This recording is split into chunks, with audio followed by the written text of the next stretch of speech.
sana ada sistem keren yang bisa menghubungkan semua komputer yang disebut topologi jaringan. Baik, saya akan menjelaskan apa itu topologi jaringan. Topologi jaringan adalah cara menyusun atau menyambungkan beberapa komputer agar bisa berbagi data, berbagi koneksi, dan saling terhubung satu sama lain. Tapi bukan cuma sekedar menyambungkan aja, topologi ini juga penting banget buat mengatur hubungan antar perangkat, menentukan arah yang efisien, meningkatkan keamanan jaringan, dan bikin proses troubleshooting alias nyari error jadi lebih gampang. Di sini saya akan menjelaskan topologi bus. Topologi bus adalah semua komputer nyambung ke satu kabel utama. Nah, itu dia yang disebut topologi bus. Adapun karakteristiknya yaitu ada satu kabel pusat yang menjadi jalur utama semua data, dan adapun kelebihannya yaitu hemat kabel dan desainnya simple. Dan yang terakhir ada kekurangannya. Kekurangannya yaitu jika satu kabel pusat rusak, maka kabel yang lainnya otomatis ikut rusak. Nah, di sini saya akan menjelaskan topologi ring. Kalau topologi ring itu bentuknya melingkar kayak cincin. Data mengalir dari perangkat lain ke perangkat lainnya.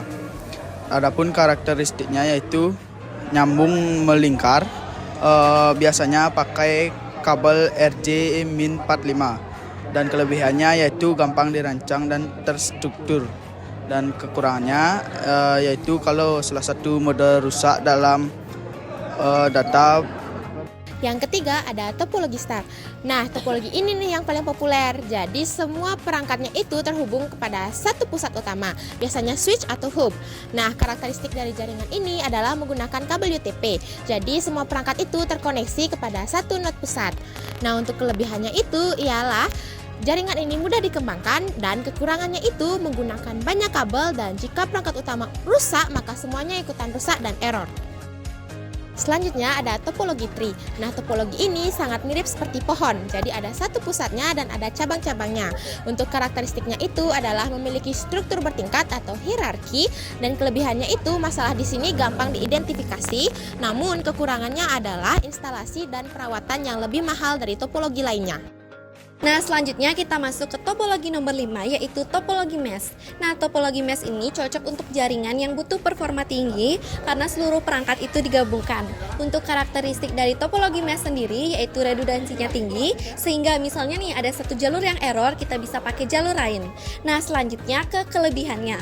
Kalau kelebihannya itu bandwidth-nya tinggi, sehingga kalau misalnya dia ada masalah, dia bisa cukup stabil. Nah, kalau untuk kekurangannya dia cukup rumit dan harganya mahal. Nah, di nomor 6 kita punya topologi hybrid. Kalau topologi hybrid ini merupakan gabungan dari beberapa topologi. Misalnya ring sama mesh, mesh sama star, ataupun ring sama star. Kalau untuk karakteristiknya seperti tadi, gabungan dari beberapa topologi. Nah, kalau kelebihan datanya itu yaitu transfer datanya stabil sehingga mudah disesuaikan. Kalau untuk kekurangannya itu dia butuh tenaga yang lebih sehingga sama saja biayanya mahal. Nah, gimana sih cara memilih topologi yang pas? Ada dua hal yang perlu diperhatikan. Pertama, skalabilitas, yaitu menentukan kemudahan dalam menambah perangkat tanpa mengganggu kinerja jaringan. Yang kedua, biaya instalasi. Ini bergantung pada jenis topologi, jumlah perangkat, dan kebutuhan jaringan. Jadi topologi bukan hanya soal menyambungkan komputer, tetapi juga soal strategi untuk membuat jaringan yang aman, efisien, dan gampang dikembangkan. Ketombok kita. Ya, kami kan. Jem leleng. Diam!